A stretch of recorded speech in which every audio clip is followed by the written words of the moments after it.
दिल्ली की सड़कों पर आज जो हुआ उसने संसद के पहले ही दिन माहौल को पूरी तरह से बदल के रख दिया। हजारों प्रदर्शनकारी संसद की ओर बढ़े। पुलिस ने बैरिकेड लगाए लेकिन भीड़ नहीं रुकी। हालात ऐसे बने कि आंसू गैस के गोले छोड़े गए, लाठीचार्ज की खबरें सामने आई। कई प्रदर्शनकारी को हिरासत में भी लिया गया और पूरे संसद क्षेत्र को हाई अलर्ट पर डाल दिया गया। इंटरनेट को फिलहाल उस एरिया में बंद कर दिया गया है। इसी बीच एक और बड़ा अपडेट आया है। सरकार और आंदोलन के प्रतिनिधियों के बीच बातचीत की पहल भी शुरू हुई है। आखिर आज दिल्ली में क्या क्या हुआ, कौन है ये प्रदर्शनकारी, उनकी मांगे और क्या बढ़ी है और अब आगे क्या होगा, आइए पूरी कहानी विस्तार से समझते हैं। नमस्कार, प्रभात खबर डिजिटल देख रहे हैं आप, मेरा नाम है सौरभ शुक्ल। संसद के मानसून सत्र के पहले ही दिन राजधानी दिल्ली में भारी हंगामा देखने को मिला। हजारों प्रदर्शनकारी जंतर मंतर से संसद की ओर मार्च करने निकले। पहले से अलर्ट दिल्ली पुलिस ने संसद मार्ग, रेल भवन, शास्त्री भवन और आसपास के पूरे वीआईपी इलाके में भारी सुरक्षा बल तैनात करके रखा था। लेकिन जैसे जैसे भीड़ आगे बढ़ी, कई जगह पुलिस और प्रदर्शनकारियों के बीच आमना सामना हुआ। मीडिया रिपोर्ट्स के मुताबिक प्रदर्शनकारियों ने कई स्थानों पर बैरिकेड पार करने की कोशिश भी की। इसके बाद पुलिस ने पहले लगातार चेतावनी दी, लेकिन जब भीड़ आगे बढ़ती रही तो स्थिति को नियंत्रित करने के लिए आंसू गैस के गोले छोड़े गए। कई जगह धक्का मुक्की हुई और लाठीचार्ज की भी खबरें सामने आई। शास्त्री भवन और रेल भवन के आसपास सबसे ज्यादा तनाव देखा गया। इस पूरे घटनाक्रम का असर अब सिर्फ प्रदर्शन स्थल तक सीमित नहीं रहा है। संसद के आसपास सुरक्षा को पहले से कई गुना ज्यादा बढ़ा दिया गया है। कई रास्तों पर ट्रैफिक रोक दिया गया। मेट्रो स्टेशनों के प्रवेश और निकास पर भी अस्थायी रूप से प्रतिबंध लगाए गए हैं ताकि प्रदर्शनकारी संसद परिसर तक न पहुंच सके। राजधानी के सबसे संवेदनशील इलाके में कई घंटों तक तनाव बना रहा। अब सवाल ये है कि आखिर ये प्रदर्शन और किस किस बात को लेकर बढ़ रहा है।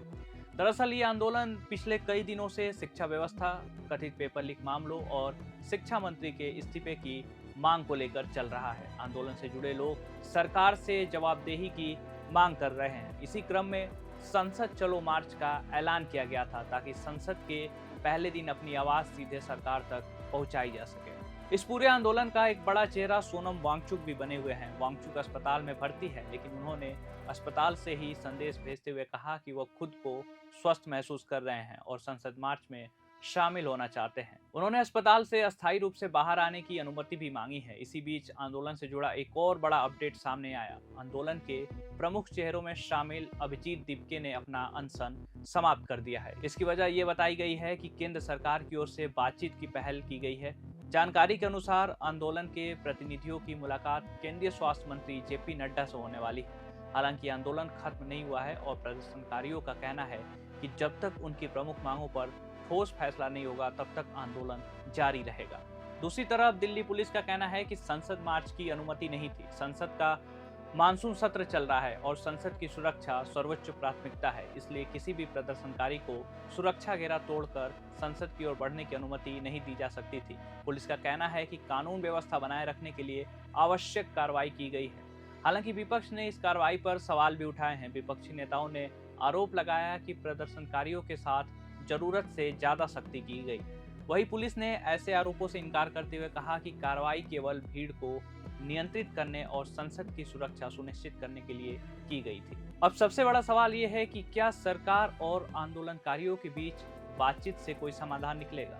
फिलहाल सरकार की ओर से संवाद की शुरुआत को सकारात्मक संकेत माना जा रहा है, लेकिन आंदोलनकारी स्पष्ट कर चुके हैं कि सिर्फ बातचीत नहीं बल्कि उनकी मांगों पर ठोस निर्णय चाहिए। इसलिए आने वाले कुछ दिन बेहद अहम माने जा रहे हैं। तो आज दिल्ली में जो कुछ भी हुआ उसने साफ कर दिया कि ये आंदोलन अब केवल जंतर मंतर तक सीमित नहीं रह गया है। संसद की ओर बढ़ता मार्च, पुलिस की सख्ती, आंसू गैस के गोले, हिरासत और अब सरकार की बातचीत की पहल, इन सभी घटनाओं ने इस आंदोलन को एक नए मोड़ पर लाके खड़ा कर दिया है। अब देखना ये होगा कि सरकार और आंदोलनकारियों के बीच होने वाली बातचीत से कोई रास्ता निकलता है या फिर आने वाले दिनों में राजधानी दिल्ली एक बार फिर बड़े प्रदर्शन की गवाह बनेगी। आपकी क्या राय है? क्या सरकार को प्रदर्शनकारियों की मांगों पर तुरंत फैसला लेना चाहिए या संसद की सुरक्षा को देखते हुए पुलिस की कार्रवाई उचित थी? अपनी राय कमेंट में जरूर बताइएगा। आप देख रहे हैं प्रभात खबर, मेरा नाम है सौरभ। धन्यवाद। प्रभातखबर.com, विश्वास वही, रफ्तार नहीं।